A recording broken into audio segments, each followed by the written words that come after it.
Hi, I'm James Wilkinson and I've been a travel editor for over 20 years. On this show, we're going to take you to some of the world's most amazing destinations, from the big cities to the great regional areas. We'll take you inside some of the world's best hotels, bars, restaurants, and much more. Right now, we're in Singapore, and this is Wayfarer.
Well, for 130 years, Raffles has been an icon here in Singapore. It's one of the greatest hotels on the planet, one of the most classic, and it's about to get a beautiful makeover. Come with me and we'll find out what's going on.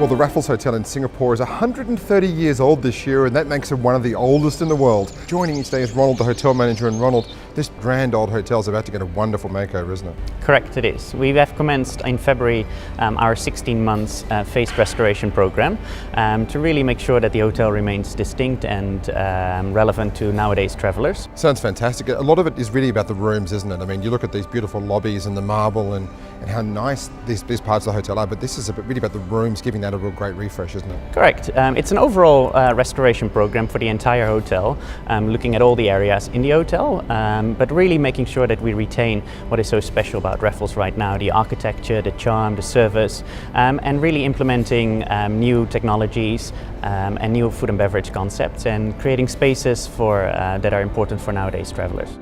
Well, Ronald, let's have a bit of a walk around the hotel and can show us a bit of the highlights of it while we're here. Yeah, fantastic. How do you describe the hotel from a design perspective if someone asks you to describe it? Well, it's of course the 130 years history, so it's very Victorian, very opulent, very elegant, and of course colonial. Has there been quite a procedure to make sure all the new furniture coming in is right and all the designs are fitting perfectly in with the history? Yeah, absolutely.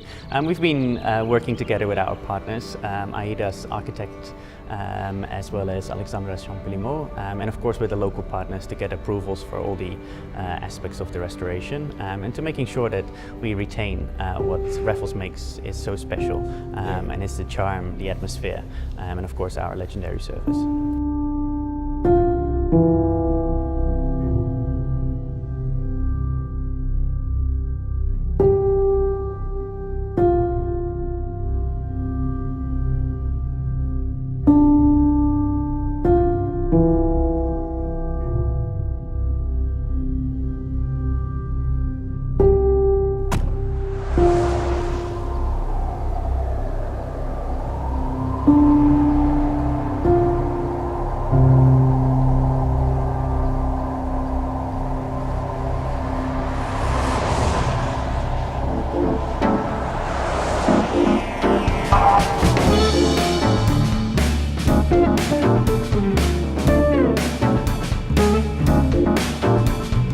Welcome to Atlas, the most talked about new bar in the world.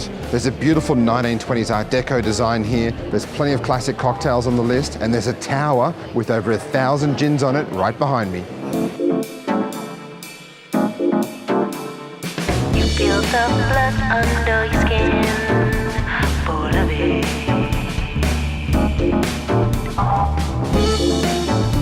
Well, we're here at the beautiful Art Deco-inspired Atlas Bar in Singapore, and Roman, the head bartender, is here with me. And Roman, mate, you walk in and see this gin tower. What a sight. It's a beautiful space, isn't it? No, we've been very, very fortunate to be part of this amazing project. And what a wonderful addition to the Singapore scene. We were just saying before off camera that real lack of classic, beautiful hotel cocktail bars or classic bars of this size anywhere in the world. This is a great addition for Singapore. Yeah, that's true. So, we spent actually a lot of time about doing research about 1920s, because you can see the whole building actually is inspired by Art Deco from that period. So what we're trying to do actually in Atlas is we're celebrating the Art Deco period. So we're recreating a 5-star hotel lobby bars from that period from Europe. So imagine that it's in Paris, or like a Connaught Hotel, American bar in Savoy in London. Yeah. So that's what we're trying to do over here. But same thing, obviously, from a cocktail perspective, from a drinks perspective, obviously from the way you guys dress as well. It is all about that experience, isn't it? Yeah, there was a lot of thoughts behind. So we did a lot of research about what people have been eating back in the days, what people have been drinking back in the days, and of course what they've been wearing and stuff like that. So it's all actually reflect on the final product, I would say.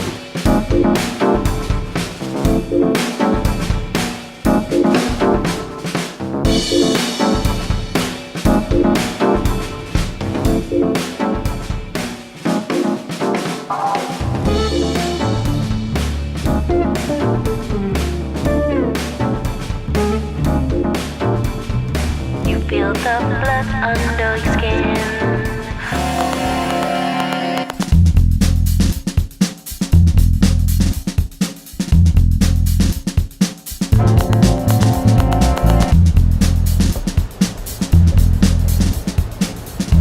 Well, Singapore is one of the best destinations in the world when it comes to shopping. Right across the city, you'll find mega malls everywhere, including where we are today, the shops at Marina Bay Sands. Here, there's almost 300 stores, including 170 of the world's top leading luxury designer brands. Come on, let's go shopping.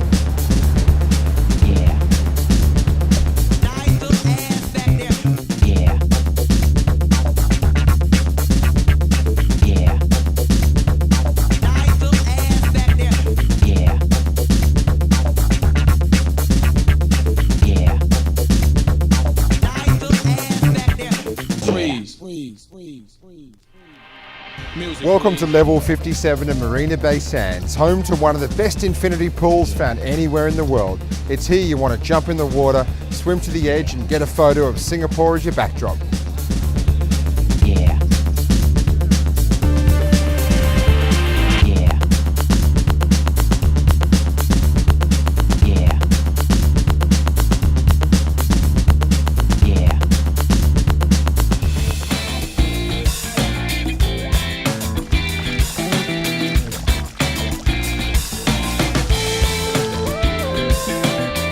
G'day mate, how are you? Yeah, good. Nice to see you again. You too. Well, now it's time for a bit of a foodie tour of Singapore, and joining me today is Emmanuel Bernardos, who's the Group General Manager for the unlisted collection of 17 great restaurants in Singapore, and this is the hardest to find. Yeah, it certainly is.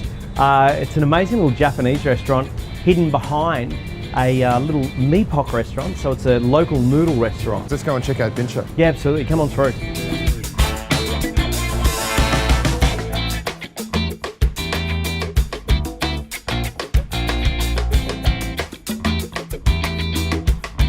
So this is Bincho.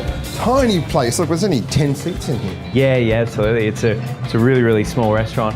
It's probably the only restaurant I've ever seen that increases in the amount of seats between dinner and lunch, or lunch and dinner.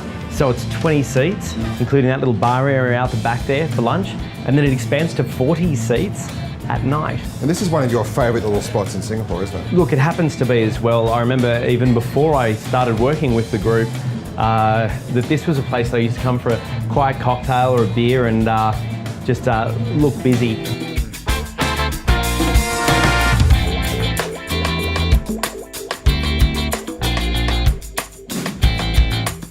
Well, welcome to Burnt Ends, just named the 53rd best restaurant in the world. It's led by executive chef Dave Pint, who hails from Western Australia and who is cooking some of the best modern Australian barbecue you can find anywhere. We're going to go inside and catch up with Dave and talk a bit about that food, the number 53 ranking and much more. Come and join me.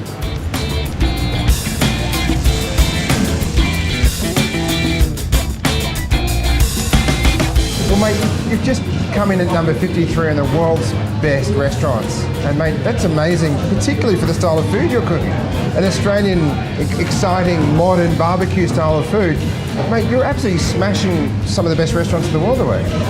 Yeah, look, it's pretty surprising to be so high up on the list, but in the same token, we're pretty stoked to be on there, and it's good that people are coming here and enjoying what we do. When you opened up in Singapore, you literally opened on the time when the curve was just, it was really picking up. The food scene here has gone ballistic, and you've opened up pretty much what people have wanted for a long time at the right time. Luck. Got nothing else to say. Luck, timing, and great. It's great food. It's great food though. You've got good quality ingredients, really, really great food that people want to eat. Well, we're pretty blessed in Singapore. We get the best of the best from all around the world.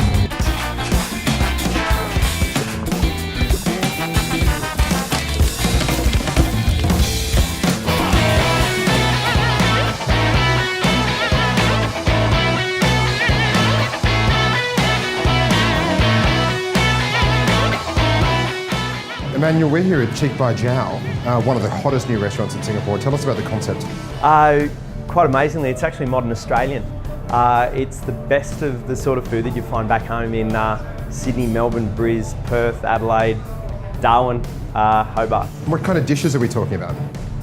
Look, it's a real eclectic mix of different foods and flavours. The executive chef here is a Sri Lankan-born Australian, Rishi, and we're just about to meet him now in any case.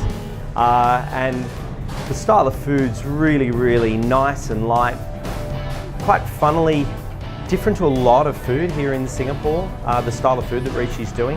And it is a big hit with the 30-odd thousand Australians that live here. Chef. Hey, how are you? Thanks for having us. Hello. So now we're in your great kitchen. Mate, what are some of the real food trends you're seeing at the moment here in Singapore? It's catching up. Yeah. Like, can't really say trends. There's certain restaurants actually making a big impact. And as a cuisine, I think modern Australian. We have so many Australian chefs in Singapore right now, and they're all doing really, really great food. And ingredients-wise, what's really top of your list at the moment? Being in Singapore, one of the best things, we can pretty much get our hands on anything that grow in this world or farm. We can actually get some of the best produce in the world.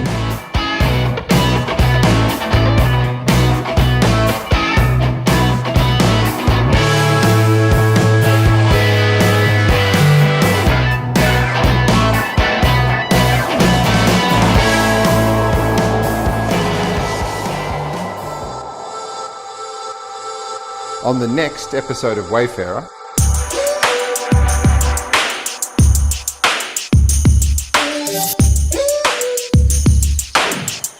well, Sentosa is about 20 minutes away from Singapore, and right now we're in one of the most luxurious resorts on the island of Sentosa.